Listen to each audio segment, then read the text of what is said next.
leads to my former boss's life being put in danger. And look, the only reason J.D. Vance is part of this ticket is because Mike Pence is no longer there.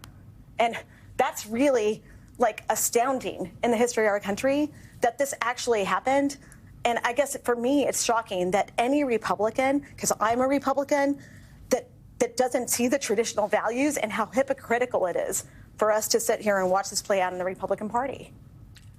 Well, I mean, I think, you know, it's one thing for you to care about the rhetoric that you say that put Mike Pence in danger, and yet the same rhetoric now from the people and the party that you support in Kamala Harris has led to 2 assassination attempts against Donald Trump. We have to tone it down.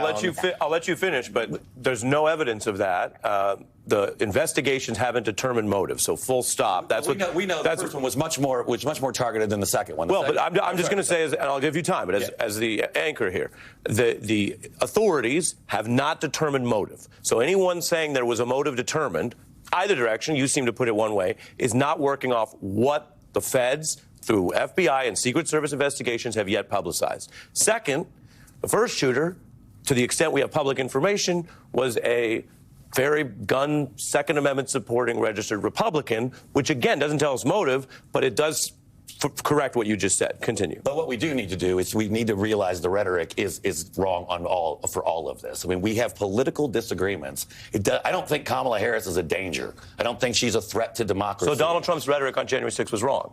He said peacefully and patriotically. No, the other rhetoric, like when he posted about Pence, when he was told that his people were coming in violently, that they had weapons, and he said let them in throughout the Magatrons, and he's the sitting president. That was wrong? He said peacefully and patriotically. Everyone who I'm aware of that, but I'm asking you about another point. What I have said, and over and over, and I've said it to you as well, Ari, everyone that I thought was at the ellipse that day was exercising their First Amendment right to petition their government for their perceived grievances. Hold on, but let's slow down, and then I want to get Sarah in.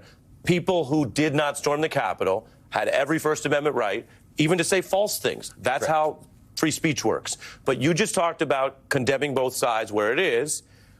The Trump side, was that wrong? Well, he said peacefully and patriotically, and I believe when he said let him in without the mags with guns, and he said keep going after Pence when he'd been told he was in danger.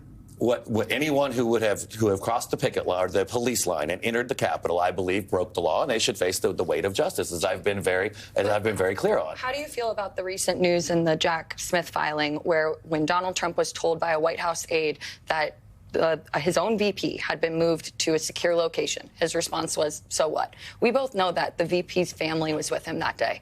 I mean, that breaks my heart. And even knowing from the January 6th committee hearings how we know that his detail thought that their lives were in danger. They were making goodbye calls. And it's just disqualifying to me. I mean, and Obama said it best recently, that if Donald Trump didn't even care that his own VP, his life was at risk on January 6th, that he doesn't care about you. And let me ask Sarah, and then I'll bring